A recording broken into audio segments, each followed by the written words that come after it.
तो रामानंदाचार्य एक बार काशी में विराजमान थे और कलयुग जो है छद्म रूप में पहुंच गया। छद्म मतलब कपट, इसका ये लक्षण है, कपट, छल, छद्म ये कलयुग का निशानी है।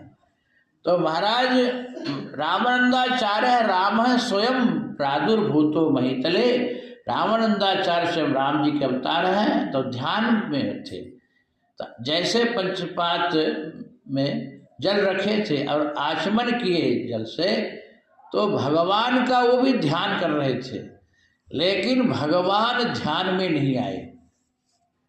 जब भगवान ध्यान में नहीं आए तो सोचे कि जल में ही कोई कुछ काला है, कहते दाल में काला है?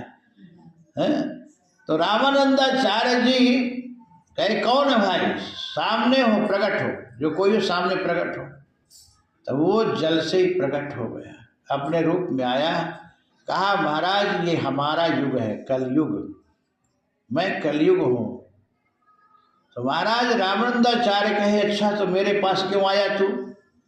कहा महाराज मैं सुना हूँ कि आप स्वयं विभीषण को कहे कि शरणागत कहूँ जे तजहि निज अनहित अनुमान, ते नर पावर पाप में तिनहि बिलोकत हान, कोटि विप्रबध लागहि जाहू, आए शरण तजहि नहीं ताहू।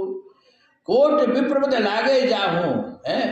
देखो शरणागत व्यक्ति आपके शरण में आया है, आपका वो अपराधी पापी क्यों न हो, लेकिन जब आपके शरण में आया है, अपना अपराध कबूल लिया है, तो आपका दायित्व तो क्या है, आपका कर्तव्य क्या है?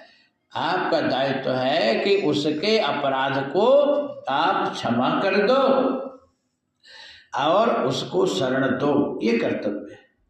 भगवान कहते कि जो शरणागत आया त्याग दिया, उसको शरण नहीं दिया, वो नर नहीं है, वो कौन है? वो बोले पशु है, पामर है, कामी है। और यहाँ तक नहीं बोले कोटि विप्रबध लागे जाहूं, जितना करोड़ों ब्राह्मणों का वध का पाप लगता है उतना शरणागत व्यक्ति को त्यागने में पाप लगता है। बोलो राधे राधे। तो महाराज मैं आपके शरण आया हूँ, एक आप ही शरण दे सकते हो और कोई शरण देने वाला नहीं है। तो बोले अच्छा